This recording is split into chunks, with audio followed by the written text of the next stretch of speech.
Beloved, once again, I greet you all in the precious name of our Lord and Savior Jesus Christ. And last week, I started a message. My message was the medicine for worry and anxiety. So we know that nowadays it's become a great problem around us. People are so much worried. I just heard yesterday, now so many people without job and they are in, they're getting the now money from the government right now, but it is going to stop now. I heard that more than 23 million people is not going to get that again. So many people are worried. So, as Christians, what is our duty and how we should live, how we live among the worldly people? And Jesus already said, you are the salt of the earth and you are the light of the world. So this morning, last week we took Matthew chapter 6, very familiar chapter, especially is, I think, the greatest sermon happened on this earth by Jesus, Sermon on the Mount. We took one of that chapter.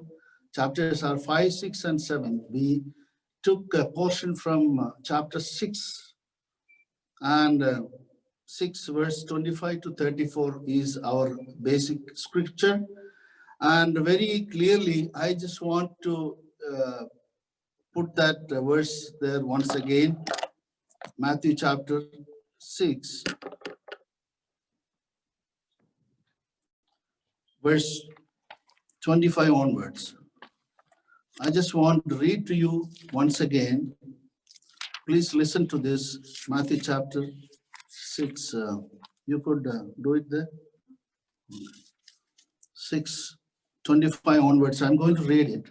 Just listen to this. Therefore I say unto you, take no thoughts for your life, what ye shall eat or what ye shall drink, nor yet for your body, what ye shall put on. Is not the life more than meat, and the body than raiment? Behold, the fowls of the air, for they sow not, neither do they reap, nor gather into barns. Yet your heavenly Father feedeth them. Are ye not much better than they? Which of you, by taking thought, can add 1 cubit unto his stature? And why take ye thought for raiment? Consider the lilies of the field. Now they grow. How they grow? They toil not, neither do they spin. And yet I say unto you that even Solomon, in all his glory, was not arrayed like one of these. Wherefore, if God so clothe the grass of the field, which today is, and tomorrow is cast into the oven, shall he not much more clothe you, O ye little faith? Therefore, take no thought, saying, what shall we eat, or what shall we drink, or wherewithal shall we be clothed? For after all these things do the Gentiles seek. For your heavenly Father knows what ye have need of all these things. But seek ye first the kingdom of God and his righteousness, and all these things shall be added unto you. Take therefore no thought for the tomorrow, for the morrow shall take thought for the things of itself. Sufficient unto the days the evil thereof. So because this subject is so important, Jesus said 3 times in that passage, do not worry. Verse 25 and verse 31 and 34. Jesus said, do not worry. Beloved, sometimes Jesus is not talking, he's not saying that be lazy, don't do anything, I will take care of it. That's not what he meant by this verse. It's not against God that you can save money, you can work, but the only problem, people is putting all their effort for their life. That's a problem. That's when it happens. They forget about God. They are so much caught up in daily life. That's what Jesus said. Jesus is talking about being equipped with the material possessions of life. Many fall into the trap of centering their mind and thoughts, energy and efforts on the necessities of luxuries and life. The second thing, what he meant, Jesus here talking about being so wrapped up in securing things that we become anxious, disturbed, and sleepless. Hallelujah. Jesus is talking about being so consumed with getting that we think little of God. What is the result of these all worries? It can make you sick. And especially, I hope you listened when I read. It says, even if you worried so much, you cannot even add anything to your life. You cannot add anything to your stature. That means if you have 5'8", for suppose a man has 5'8" height, he cannot, or the medical science or any doctors, they cannot add to your height. Or God, even the medical science is so much developed like anything right now. But no doctors in this world can add your lifespan 1 more minute. First of all, a child of God. This message is for the children of God.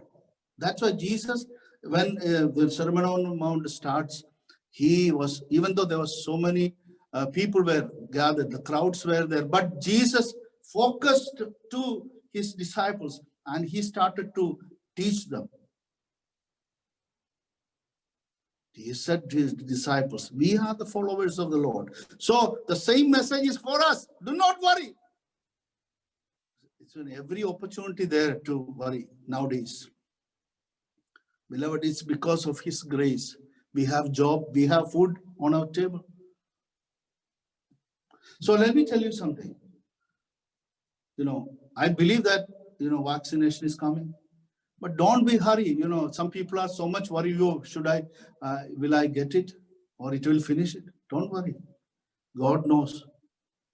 He's in control. Just to take rest in the Lord. God is able to do miracles in your life. So I already shared about the verse 25. Do not worry about your life and body, I said. And I said, do not worry about your food and shelter. The last week it was there. I said, even about the lifespan, I shared that. But today, we are going to see the next portion from verse 28 to 30. It says, do not worry and think and talk about food. Jesus said, the pagans or Gentiles is running after all these things. Jesus said, you are different. You are not an ordinary person. Once we are in the Lord, you accepted the Lord Jesus Christ as your personal Savior and Lord. You committed your life completely to the Lord. You know what's the meaning of Lord? The one who rules over you. Even though so many Christians, so many people, even though they are so-called believers, it says so-called believers, but still we are not gave our life fully to the Lord. If you gave your life completely, that's why I think last week I said, a soldier in a country, for example, American soldier, if a war is coming, they don't worry, whether they have food or not, because the government will provide for them first. Bible says you are the soldier of Christ. You gave all your life to the Lord. Yes, Lord. That's what God said. Jesus said, come unto me, those who weary and heavy laden. I will give you rest. Who is saying? The creator of the universe. Let me tell you something. I am experiencing my Lord every day. I can proudly say that this word is truth. If you are willing to obey this, let me tell you something. Even if, I believe it's not going to be, but even if the economy down or anything happens, let me tell you, I assure you, if you trust in the Lord with all your heart, God is going to do miracles after miracle for you. 40 years in the wilderness, God took care of the Israelites. Bible says even their sandals and their clothes didn't turn out. Hallelujah. Sometime for joke, I used to say, if there's a famine comes, if something happens like that, God will give us special strength. There won't be any hunger. God can do miracles. He knows how long He has appointed you on this earth for a purpose. So until God's plan about your life finishes on this earth, no power in this world can touch you.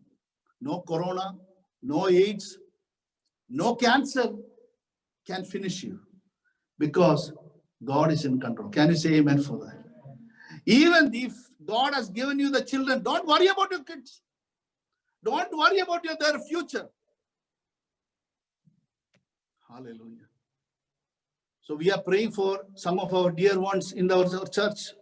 I believe, my faith is they will come here and they will preach the gospel. I'm not saying the names, but let me tell you, I believe that. Yesterday also, I was crying to the Lord. God can do wonders. That's why the Bible says God is able to do exceeding abundantly more than you ask or you think. Can you say amen for that? God can. He is able. He is able. My Lord is able. Beloved, you are different than the worldly people. Hallelujah. What happened to them? What is the difference between the Gentile? Gentile means the people, they don't have the Lord. And you, what's the difference between them? The lost, they are wrapped up in the world and in the things of the world. They know nothing else. They know only is seeking and securing all they can, what the world has to offer. Sometimes I'm very sad when I see Christians acting like the worldly people. So much wrapped up in the worldly things.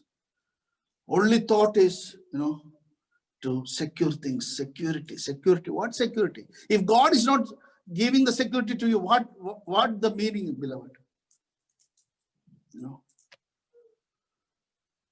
So in this world, sometimes I laugh. What is the life? They call life insurance. That's not a life insurance, that's a death insurance. Only when you die, you will get that money. For whom?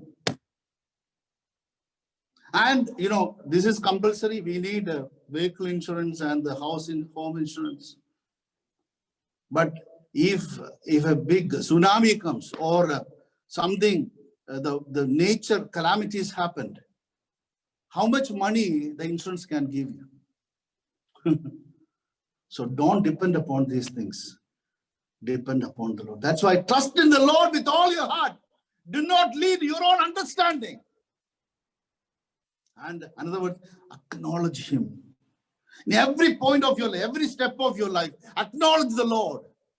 That is the greatest thing. Are you a person, give the glory to the Lord all the time? Make it a habit. Make it when you drive your vehicle, give the glory to the Lord. When you pray, pray always. That's why Bible says, how can we pray all the time? We can. While we are working, while we are driving, while we are cooking, we can give the glory to the Lord. You can be in the presence of the Lord 24/7. While you're sleeping, you can worship God. No, your thoughts and your concentration, everything unto the Lord. Hallelujah. So I have seen so many people suicide because of they lost their money in the stock exchanges. They put so many money. They don't give to the poor people, or they don't give to the kingdom of God. They don't tithe. Nothing they will do. One day, yesterday, not yesterday, a couple of days before, I was watching a video on YouTube about Israel. They were saying about the cyber security. So nowadays, it's a big thing now. I never thought. One guy was showing another guy who is interviewing. He said, you drive your car now. I can stop it. He has his computer with him. And he is bringing his car. He is driving. And this guy is standing. He's in the garage, in the big garage. He's driving it. Immediately, the engine that stopped it. That car is dead. This guy, that's why, let me tell you something. If suppose you have $100,000, your salary, you are not seeing it, right? It's come to the bank and everything is online transactions nowadays. We don't carry cash, right? I don't know. Most of we use our credit card and every month we are paying everything online. Everything transferring online is kind of hackers now. If God is not keeping your money, who can keep that money? It's all before this Antichrist comes. It's all happening. What our Bible says is all happening now. So don't be proud because if you have $1 million, but our trust is in the Lord. Understand that God can take care of you. Hallelujah.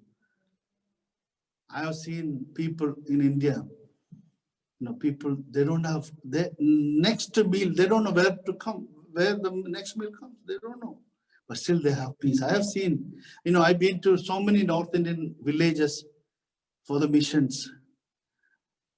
Mostly the poor people in the villages, the believers, when the worship starts, they are in another world.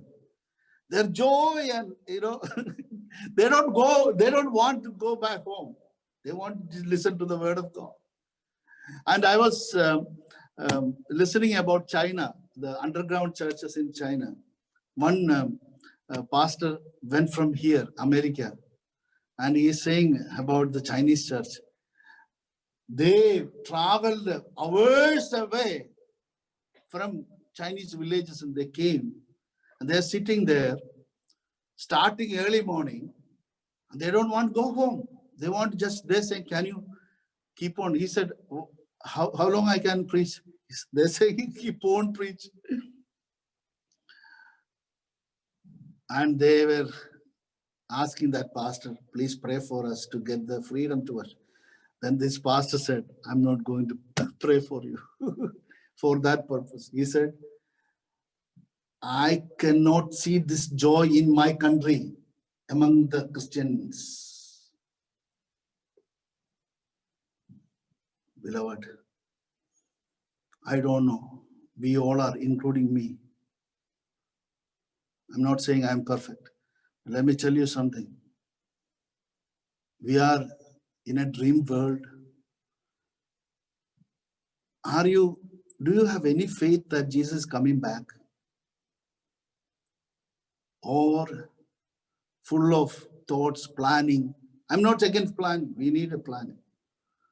But are you giving all the efforts to plan your life?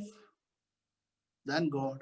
Why Jesus said, seek my kingdom first and all my righteousness and all these things. What all these things? Whatever you worry here, it will add unto you. Hallelujah. So the worldly people, they seek the good life that comes from possessions. Life to them is money, houses, furnishings, food, cars, televisions, toys, clothing, recreation, property, all the things that give comfort, pride, power, fame, and recognition. This is what the worldly people. Hallelujah.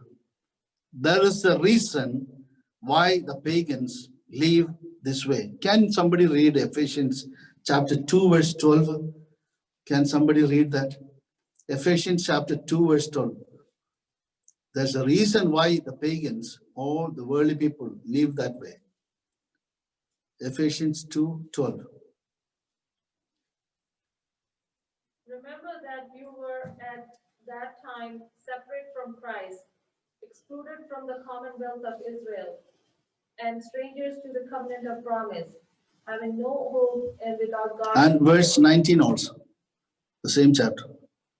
So then you are no longer strangers and aliens, but you are fellow citizens. So did you understand why they live like this?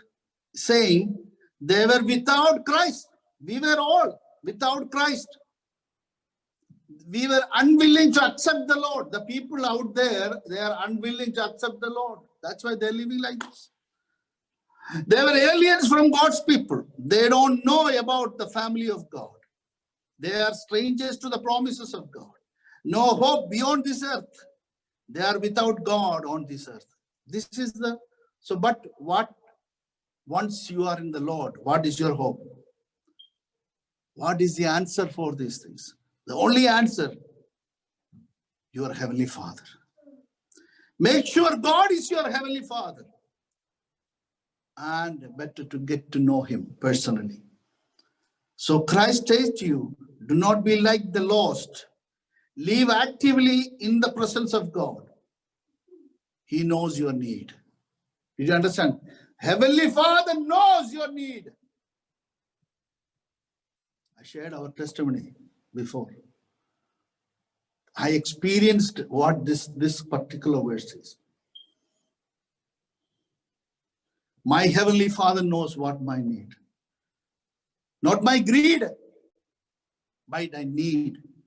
Not only for me, but for all of you. God is able to provide for you. Don't worry here.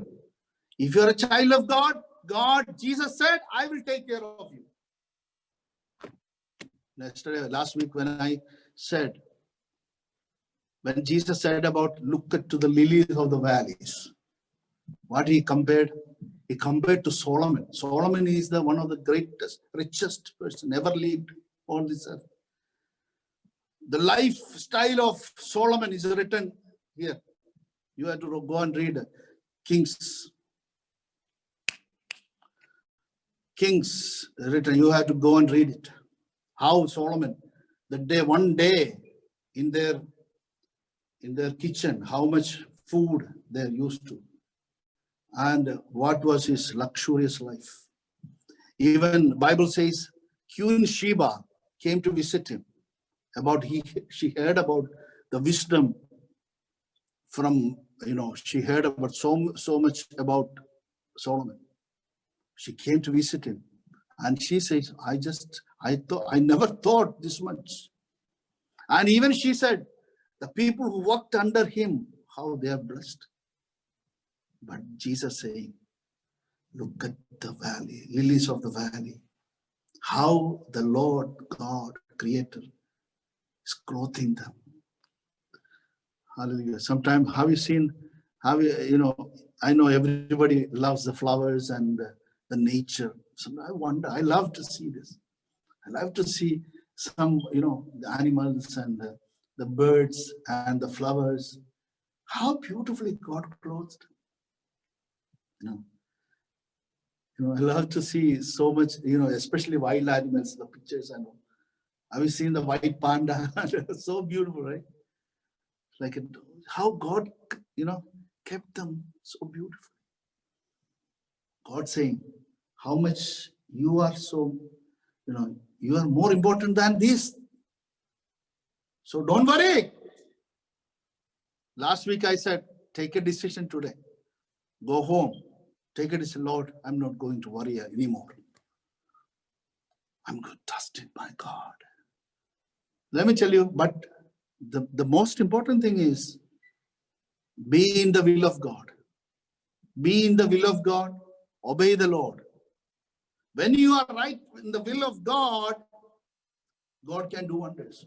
This morning, Nancy, my wife and myself, we were sitting and saying, how much God did for you.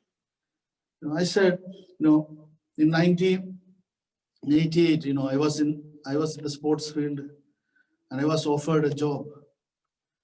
And that time, God called for me, the ministry. Everybody said, this guy is crazy. He's leaving, this good opportunity, leaving. And he's going for this so-called ministry. Let me tell you, my God is faithful. One thing I asked the Lord, do not allow me to stretch my hand to anybody for my life. God said, son, I'm calling you. Let me tell you, it's my testimony, personal testimony. Since 1988, when I came out for the ministry, when I was only 18 or 19 years old. Till today, my Heavenly Father took care of me. Miracle after miracle after miracle. I never borrowed money in my life. Just like Bible says, I never wrote a letter to anybody, please help me. I'm not saying in pride. This is the word of God says, I will take care of you.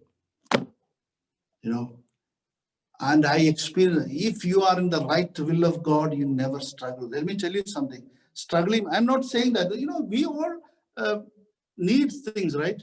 You all went through, But I took a decision. I'm not going to let anyone knows my need. Only my Heavenly Father already said, Heavenly Father knows what you need.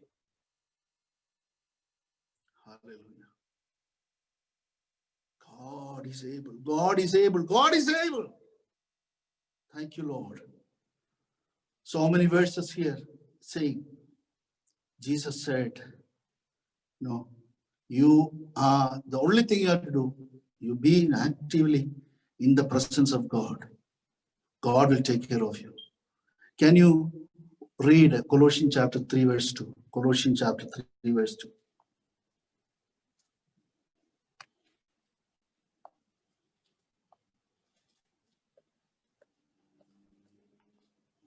Set your mind on the things above, not on the things that are on earth.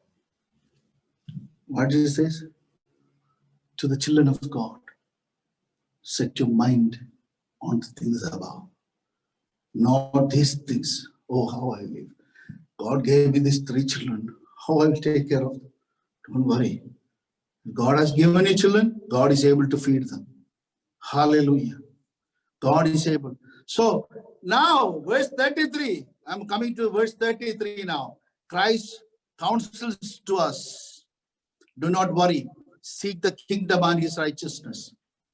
The word seek, the meaning of word seek, in the Greek it says zeteo, Z-E-T-E-O, means to go after, to strive, to pursue, to desire, to aim at, to search for.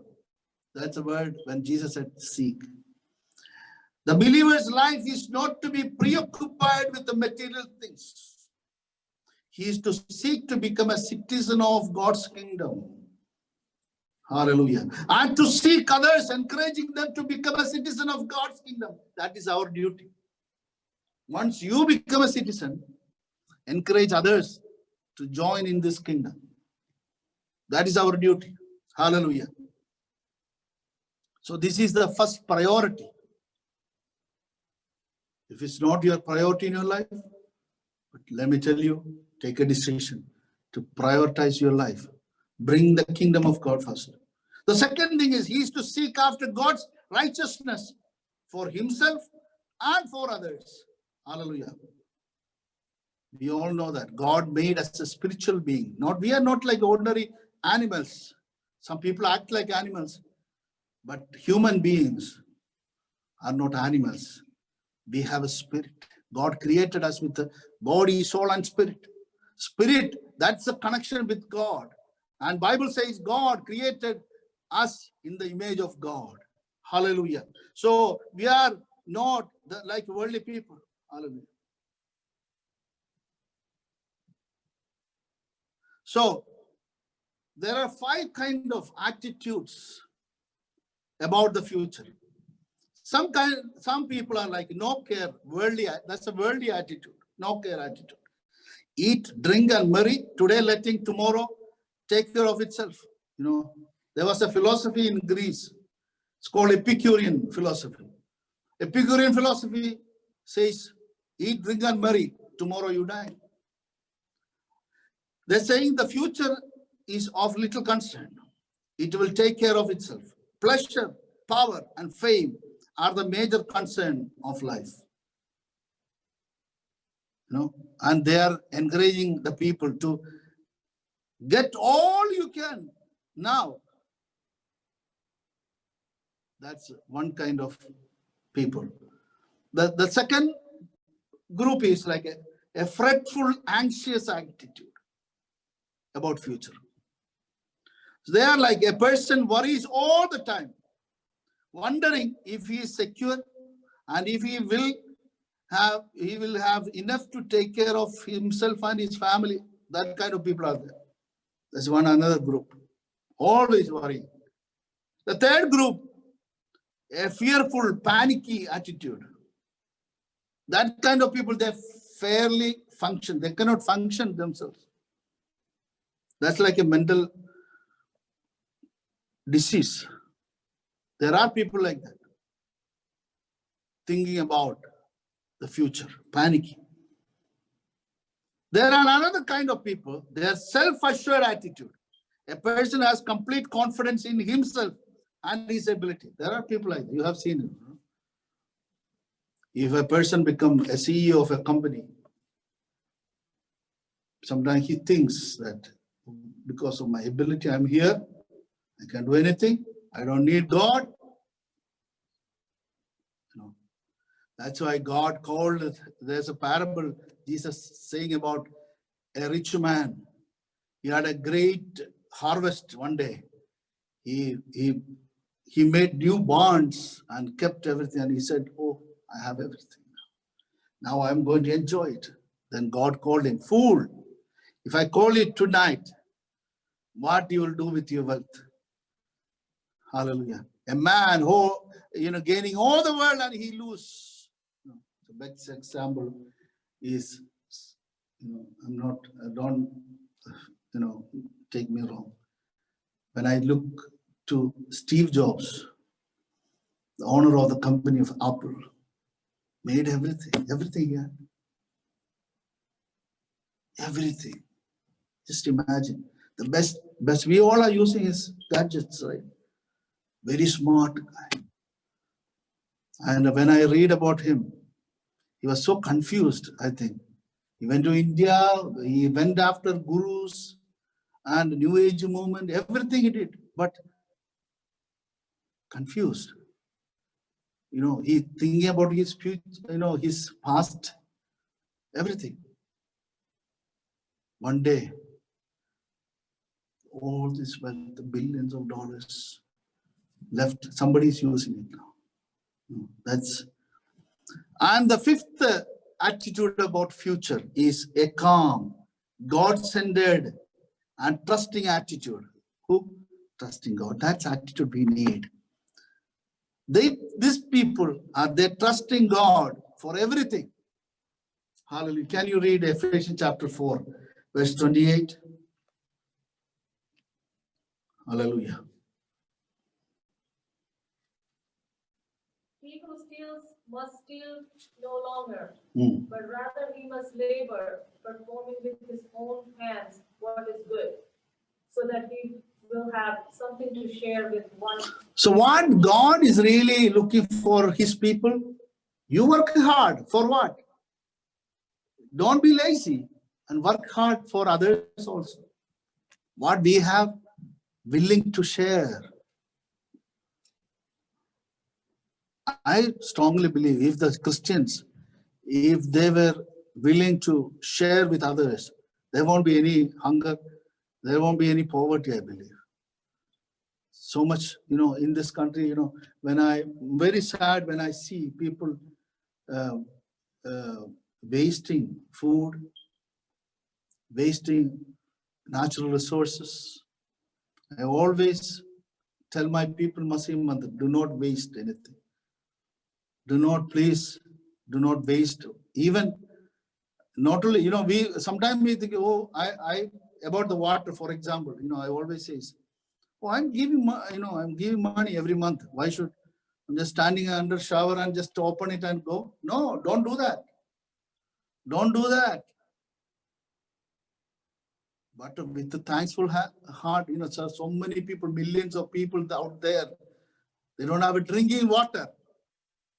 Whenever you take and drink, be thankful to the Lord. Master, because we are somebody. Don't waste food. Hallelujah.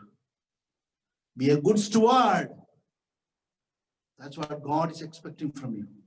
Hallelujah. Let me come to the conclusion of this message today. For the conclusion, let me tell you, Jesus said that worry is sinful. We may dignify worry by calling it by some other name, like concern, burden, a cross to bear, but the results are still the same. Instead of helping us live longer, anxiety only makes life shorter. Worry pulls us apart.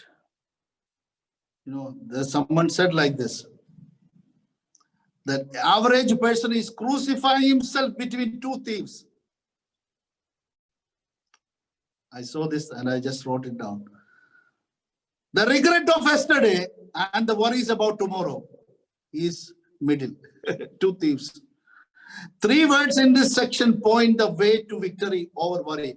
Now I'm bringing the medicine for worry and anxiety. Number 1, faith. Matthew 6:30 says, trusting God to meet our needs. That is faith. Number 1 medicine. Do you have faith? Second is your Heavenly Father. Verse 32. Knowing that your Heavenly Father will take care of you. Number 2. Number 3. First, seek the kingdom first. Put God first in your life. And whatever happens in your life, let it glorify God. Verse 33. So that's why these 3 things if you have in your life, faith, Father, and first, God will take care of you.